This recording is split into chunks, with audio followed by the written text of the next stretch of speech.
지난해 11월 27일 이 시간을 통해 스무트홀리법 공포에 대한 얘기를 한 적이 있습니다.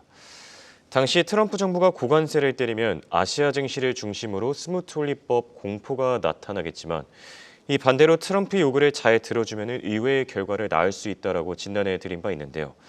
밤사이 멕시코가 트럼프의 국경 단속 요구에 협력하면서 이 관세 25%를 한 달간 유예하기로 했습니다. 멕시코의 이번 결정, 각국의 대응과 또 증시에도 상당한 시사점을 던져주지 않나 생각이 드는데요. 한국경제신문의 한상춘 논설위원과 자세한 이야기 나눠보겠습니다. 안녕하십니까? 네, 안녕하십니까?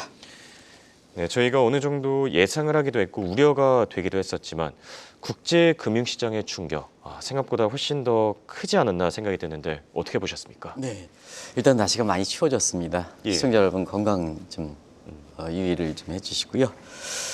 어제 그 관세부가 첫날이었었죠. 그런데 사실 많이 그 비관적 얘기가 나왔어도 이 방송을 통해서는 좀 지켜보자. 관세 얘기는 좀 안 했습니다. 그리고 미소 짓는 그 뉴욕의 금괴 쌓이는 세계 금괴 대이동에 대해서 얘기했는데요. 바로 이와 같은 조치가 나올 수가 있기 때문에 첫날의 모습 가지고 이렇게 증시를 파악하기는 좀 힘들다 하는 것을 말씀드리겠습니다. 예. 어제 그 아시아 증시가 사실 그 가장 관심이 됐었죠. 왜냐하면 USMCA 국가를 대상으로 관세를 하다 보니까 다음 부가 대상이 어떠냐? 그렇죠. 무역적 자국이다. 그러다 보니까 공포에 질려가지고 아시아 증시가 비교적 많이 떨어졌다 이렇게 보게 됐습니다. 일단 트럼프의 이렇게 관세 부과는 이런 정도로 우려가 되는 거죠. 그래서 트럼프의 관세 정책에 따라서 자 인플레가 재발되지 않느냐. 그 메커니즘 보면 공급망 부족. 요건 이제 코로나 사태를 생각하시면 되겠습니다. 이 공급망 부족한다. 그러면 인플레가 대거된다. 민간 소비가 축소된다. 경기 둔화되는 이런 악순환 고리가 바로 어제 아시아 증시를 짓눌렀다 이렇게 보겠습니다. 그리고 인플레 재발되다 보니까 이렇게 강달러 재현 문제가 나는 거죠. 오늘도 그렇죠. 달러 인덱스가 장중에 109대로 제가 방송 원고를 이렇게 해서 김천 PD께 보여드릴 때가 100대를 109대였으면 조금 좀 이제 108대로 마감됐죠. 지금 108대 7인데요. 사실은 아시아 증시의 블랙 먼데이가 이 강달러 고금리 공포 때문에 어제 그 많이 떨어졌습니다. 그 내용을 보면 대만이 한 3.5%, 일본이 2.6%, 한국이 2.5% 여기가 주도했는데요. 그렇죠. 한국이 이 떨어진 것이 어제 그 이재용 회장의 사법 리스크 해소라든가 엘트만과 카카오톡의 이렇게 동맹 문제라든가 여기 대형 호재가 나온데도 불구하고 왜 이렇게 떨어졌을까? 이런 방송에 나온 사람들이 너무 대공황이라든가 그다음에 대폭락이라든가 오히려 전문가란 칭하는 사람이 자극적으로 얘기하다 보니까 이런 사태가 터졌습니다. 그래서 오늘 멕시코에 대한 유예 조치를 했던 문제는 그분들한테 제가 존칭을 상기했습니다. 그분들한테 좋은 그 시사점을 던져주지 않겠나 하는 생각이 드는데요. 어쨌든 어제도 말씀드렸습니다는 금괴 대이동에 대해서 국제 금값에 대해서 얘기한 것은 잠시 후 그 김천 PD께서 보여주시겠습니다는 인플레 해증 수요로 금에 대한 수요가 증가하다 보니까 또다시 오늘도 2,850달러 정도 온스당 2,850달러에서 사상 최고치를 기록하는 모습을 보였다 이렇게 보게 됐습니다. 알겠습니다. 자, 그럼 지금부터 관세에 대한 얘기를 조금 해볼까 하는데요. 트럼프 대통령을 보면은 집권 일기 때와 다르게 훨씬 더 빨리 움직이는 듯한 느낌이 들거든요. 왜 그렇습니까? 네, 트럼프는 기업인입니다. 기업은 이윤 극대화를 목적으로 합니다. 그러다 보니까 기업가의 생명은 뭐든지 개혁, 혁신은 시기가 중요합니다. 시기가 중요하고 두 번째는 기업인 입장에서 미국의 대통령 입장에서 사실 미국이라는 기업이 이윤 극대화를 한다 하면 중국을 죽이거나 멕시코를 죽이거나 캐나다를 죽여서는 이윤 극대화가 실현되겠습니까? 안 되게 되죠. 그래서 누누임을 쓴다는 트럼프는 협상의 달인이라 사실 상대방에서 죽이기보다는 대공포, 대폭락 얘기하는 그분들의 시각대로 이렇게 상대방을 죽이기보다는 자기의 의도를 이렇게 달성하기 위해서 협상력을 굉장히 극대화한다. 누차에 말씀드렸습니다. 그리고 그 트럼프 대통령의 책을 보면 잘 협상의 기술책을 보면 이렇게 나와 있다를 볼 때 있습니다. 이 점은 상당히 강조해 드렸습니다. 그런 과정에서 자 지금 집권 초기에 전부들 앞서가죠. 3바이스라든가 이런 걸 중심으로 해서 이 협상을 극대화하기 위한 여건 자체가 형성되기 때문에 그렇다고 보겠습니다. 그런 과정에서 완벽한 레드 스윕 문제가 달성됐었죠. 예. 그래서 뭐든지 협상은 이 안에서부터 끌어줘야 되거든요. 안에서부터 끌어줘야기 때문에 레드 스윕 문제가 달성했습니다. 그래서 백악관뿐만 아니라 미국의 상하원, 연방 대법원까지 지금 장악한 상태이지 않습니까? 예. 그런 각도에서 자막을 좀 돌아가겠습니다는 레드 스윕이 달성 관계를 토대로 해서 당선 직후에 지금 인사 검증 문제가 나왔긴 했습니다는 내각 구성이 완전히 완성됐습니다. 그러다 보니까 교육 상대국에 갖고 있는 현안에 대해서 자 내부적으로 뿜어줄 수 있는 힘이 있으니까 주도 면밀하게 주도를 갖고 강하게 밀어붙이고 그다음에 자기 의도대로 끌고 갔을 때는 좀 적극적으로 협조해주는 이런 쪽의 모습들이 나오는 거죠. 이런 것이 지금 멕시코에 대한 유해 조치다 이렇게 예. 보겠습니다. 알겠습니다. 이렇게 밤새 유예 조치라는 긍정적인 어떤 키워드 카드가 나오긴 했지만 어제 아시아 증시를 보면은 참 그 직격탄을 맞지 않았나 이런 생각이 들기도 하거든요. 블랙 먼데이가 그대로 연출되지 않았습니까? 네, 사실 블랙 먼데이가 연출되긴 했지만 예. 왜 그럴까 하는 측면은 역시 트럼프 대통령이 초기에는 가장 중요한 현안 갖고 해결한다는 얘기입니다. 그러면 두 가지가 있겠죠. 하나는 바이든 정부야.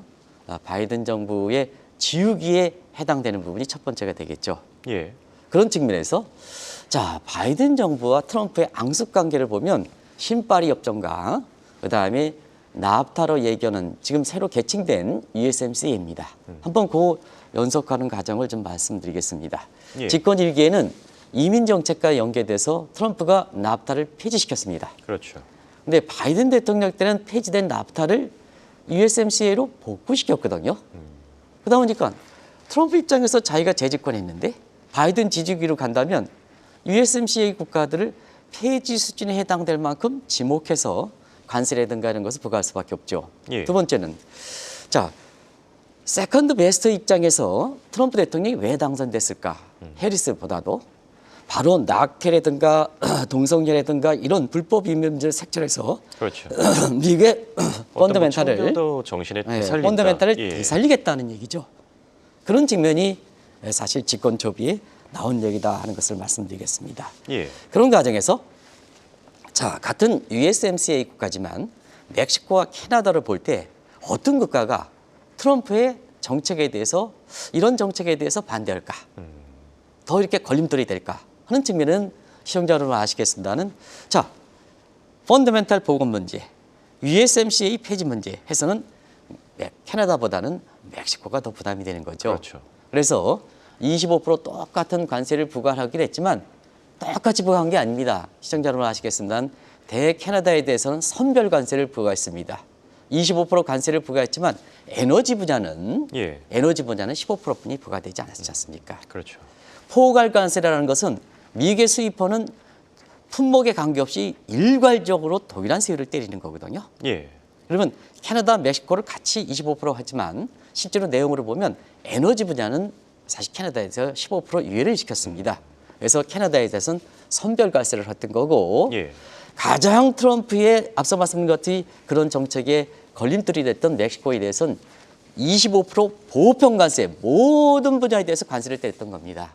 결과적으로 자 멕시코 입장에서 한번 보겠습니다. 저 25%의 보편 관세를 맞았다? 멕시코 경제 입장에서는 어떻게 되겠습니까? 미국 시장 포기하겠습니까? 미국에 대한 GDP 기여도가 멕시코가 약 60%가 넘습니다. 그러면 트럼프에 맞대응해서 미국 시장을 포기한다? 멕시코가 죽는 거죠. 그렇죠. 그러다 보니까 자 트럼프가 가장 관심 있는 사항이 뭐냐? 펀더멘탈 보검차에서 불법 이민 문제죠. 예. 자 일기 때는 펜스 11m를 채웠지 않습니까? 가장 상징적이지 않습니까? 그러다 보니까 이 문제에 대해서 멕시코에 저기 우리 이렇게 권현진 AD께서 하는 저렇게 심각한 표정의 멕시코의 여자 대통령이 결국 손을 들고 국경 문제 단속에 대해서 일단은 합의를 해준 거죠. 예. 그럼 트럼프 입장에서는 일단 유예를 시켜준다. 당신네들이 실제적으로 이것을 이행할 것이냐. 실제로 보면 이행하는 정도에 따라서 유예 기간을 연장시킬 수가 있는 거죠. 그런 측면에서 보면 자연스럽게 미국 입장에서는 자 캐나다라든가 중국에 대해서도 협상력을 증대시키기 위한 목적이지 예. 상대방을 죽이기 위한 거냐 하는 과정에서는 오늘 미국 시장에서 숨통이 터진 거죠. 예. 그래서 하락폭이 그렇게 낙폭이 사실 오늘 굉장히 우려가 됐었거든요. 그렇죠. 예. 근데 낙폭이 그렇게 크진 않았다 하는 것을 말씀드리겠습니다. 알겠습니다. 자, 그리고 관세 얘기를 하면은 중국을 또 빼놓을 수가 없습니다. 밤사이 나왔던 이 속보 내용인데요. 트럼프 대통령이 중국과 24시간 안에 대화를 할 것이고 만약에 합의를 하지 못하면은 관세를 더 올릴 것이다 이런 얘기를 남겼습니다. 자, 이미 추가 10% 관세를 예고한 상황에서 앞으로 트럼프의 어떻게 보면 관세 칼날은 중국을 향하지 않겠습니까? 네, 지금 홍 앵커가 말씀해 주신 속보 내용이 바로 제가 말씀드리려고 그랬던 내용입니다. 예. 결국 협상력을 증대시키고 들어오지 않을 때는 세게 때리겠다는 얘기지 않습니까? 그렇죠. 그 내용을 제가 다시 부연해서 집권 1기와 마찬가지로 해서 제가 부연해서 말씀드리겠습니다. 예. 집권 1기 시청자 여러분 아시겠습니다. 대중 강경 노선 굉장히 세련되지 못한 정치 실추력으로서 세련되지 못한 스텝에 의존했던 이런 것이 나바로 패러다임이죠. 결국 실패했죠. 예. 중국의 GDP가 트럼프 집권 4년 마지막 때는 미국의 GDP의 72%까지 추격했지 않습니까? 그렇죠. 그러다 보니까 결국 재집권하면 세련되게 1기 때 반성을 토대로 대중 협상 전략을 더 높게 되겠죠. 그러다 보니까 1기 때 실패했던 나바로는 빼고 지금 2기 때 가져가는 사람들 보면 자 크게 보면 세 분이 있죠. 하나는 러트닉 상무장관. 예. 그리고 재무부도 역시 경제 전체 컨트롤 타운 입장에서는 베센트도 대중 강경 노선이거든요. 그리고 이것을 총괄시키는 상태에서 나바로를 뺀 로버트 라이 하이저가 지금 나오는 거죠. 예. 이런 아주 푸먼헬스에 있는 하면 대중무역 정책에서도 레드신 문제가 달성됐다고 이렇게 보여지는데요. 이런 탄탄한 기반을 토대로 해서 어떻게 하겠습니까? 협상력을 증대시키기 위해서는 일기또보다 더 강하게 밀어붙이는 거죠. 그런 차원에서 자 앞으로 대화는 길을 터주는데 안 온다, 또 강경하게 나선다 하면 지금의 추가 관세 10%, 지금 기존의 중국에 대해서는 25% 관세거든요. 그렇죠. 멕시코라든가 이런 데서 어제도 말씀드렸습니다. 일부 언론이 잘못했기 때문에 그렇습니다. 캐나다, 멕시코에 대해서는 25%인데 중국에 대해서 10% 관세냐? 무슨 얘기냐? 근데 10% 추가 관세거든요. 그렇죠. 그래서 기존에 25% 때려온 상태에서 10%니까 사실 캐나다와 멕시코에 비해서는 월등히 높은 관세거든요. 예. 그래서 사실 미국의 입장에서는 적대국일수록 밀어붙이는, 아까 멕시코도 그랬습니다는 밀어붙여서 목적을 달성해서 여러 가지 공존을 모색하는 공존을 모색하는 것이 트럼프의 입장이기 때문에 중국에 대해서도 과연 어떻게 나올 것인가가 지금 관심이 되고 있다 이렇게 볼 때 있습니다. 예.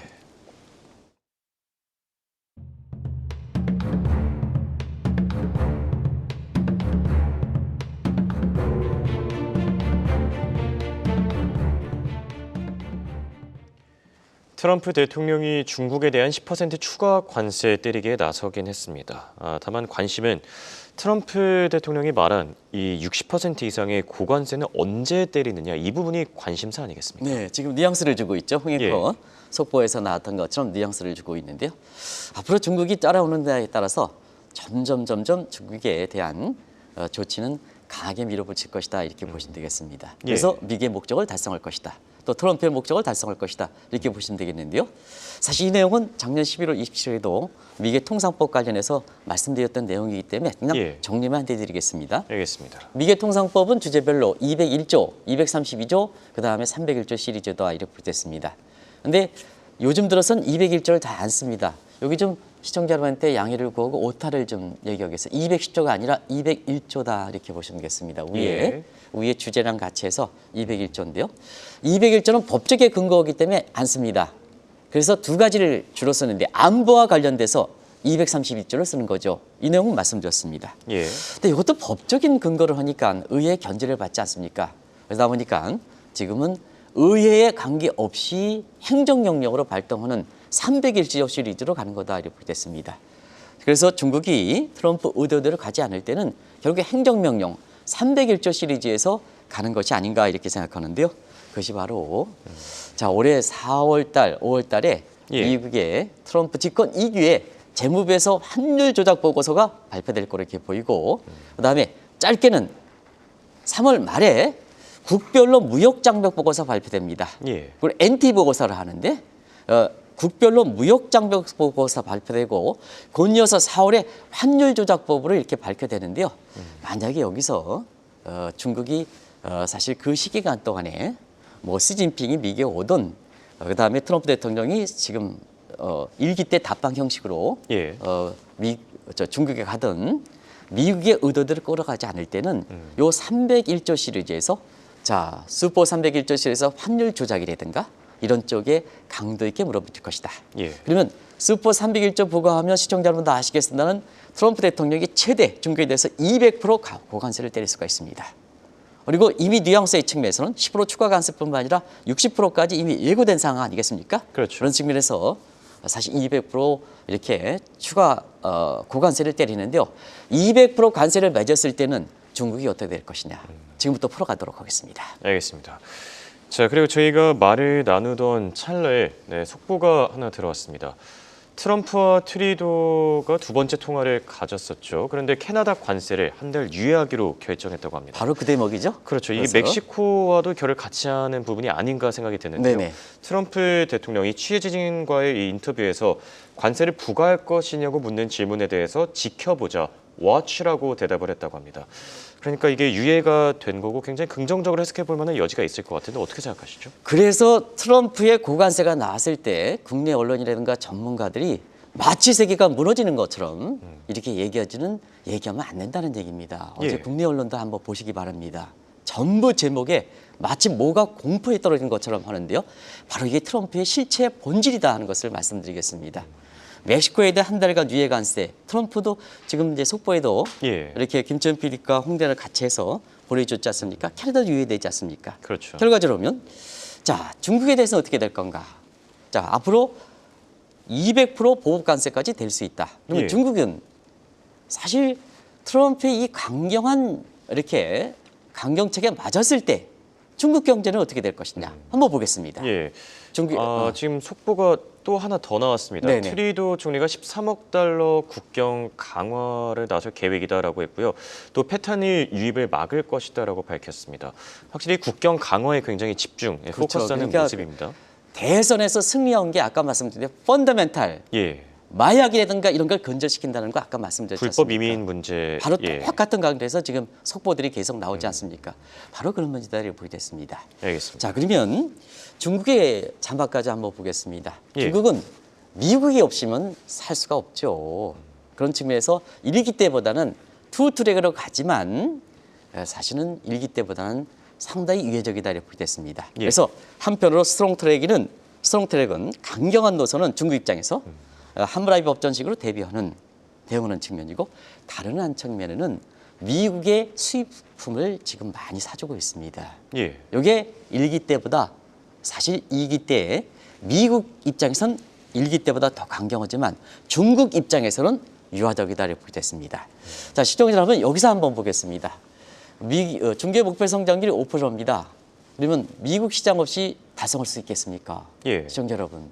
그렇죠. 어떤 그 중국 전문가의 모 교수께서는 중국이 1인당 GDP가 $10,000가 되고 내수 인구가 14억이기 때문에 이거 미국이 아무리 두들기도 해도 살아갈 수 있다 하는데 그렇지는 않습니다.